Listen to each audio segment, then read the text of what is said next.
আজকের এই ভিডিওটা সর্বোচ্চ শেয়ার করবেন আর এই ব্যক্তির পরিচয় যারা জানেন তাকে 999 নম্বরে ফোন দিয়ে পুলিশের কাছে ধরিয়ে দিবেন।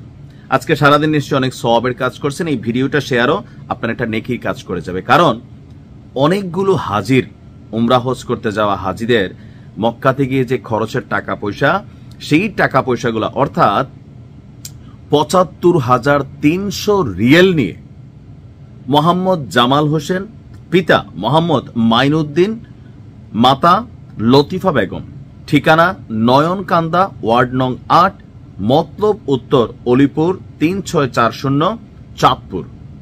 এটা হচ্ছে এই ব্যক্তির ডিটেলস। কারা চিনেন এই ব্যক্তি কি করছে দেখেন। উমরা করতে আইসা, আমরা উমরা করতে যাই সোয়াবের আশায়।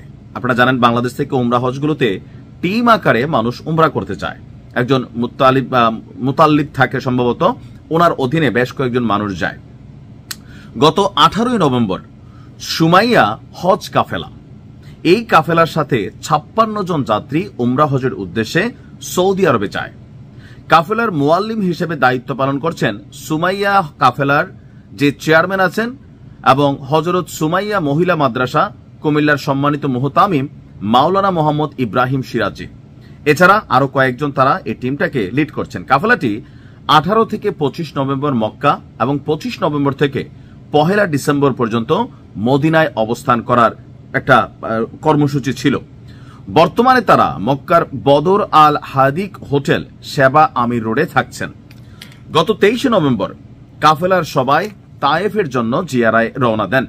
জামাল হোসেনও তাদের সাথে যাওয়ার কথা থাকলেও সকালে তিনি মোয়াল্লেফ সাহেবকে জানান যে তার ভাগিনা আসতেছে তার সাথে দেখা করতে, তাই তিনি তায়েফ করতে যাবেন না।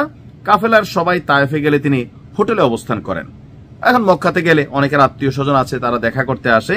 তো এই লোক বলছে আমি এখন যাব না, আপনারা যান, আমার ভাগিনা আসবে, দেখা করে আমি আবার তায়েফের মধ্যে আসতেছি। তো বাকিরা স্বাভাবিকভাবে রোম থেকে বের হয়ে গেছে। এই রোমে একা ছিল এই জামাল। এই সুযোগে মোয়াল্লেম সাহেবের রোম 815 থেকে ৭৫,৩০০ সৌদি রিয়াল। এই টাকাটা কিসের? এইখানে যে 56 জন হাজি এবং যারাই গিয়েছেন তাদের যৌথ টাকা, যা বাংলা টাকায় প্রায় 24,63,000 টাকা। এই টাকা নিয়ে এই হারামি সে পালাই গেছে। এখন পর্যন্ত আমরা যখন নিউজটি করছি আশা করি তাকে খুঁজে পাওয়া যাবে। তো এই টাকার মধ্যে হাজিদের খাবার দাবার সহ ব্যক্তিগত খরচের টাকাও ছিল। ফলে মোয়াল্লিম সাহেব সহ কাফেলার সব হাজি অত্যন্ত বিপদের মধ্যে পড়েছেন। আমি যখন নিউজটি করছি অলরেডি 4 দিন হয়ে গেছে। আমার পরিচিত সৌদির এক প্রবাসী তোফায়েল, তা আমি দেখলাম তার আইডিতে এই বিষয়টা সামনে এসেছে এবং এই ব্যক্তির ছবি সহ বেশ কিছু জিনিস এখানে আমরাও কানেক্ট করে দিলাম।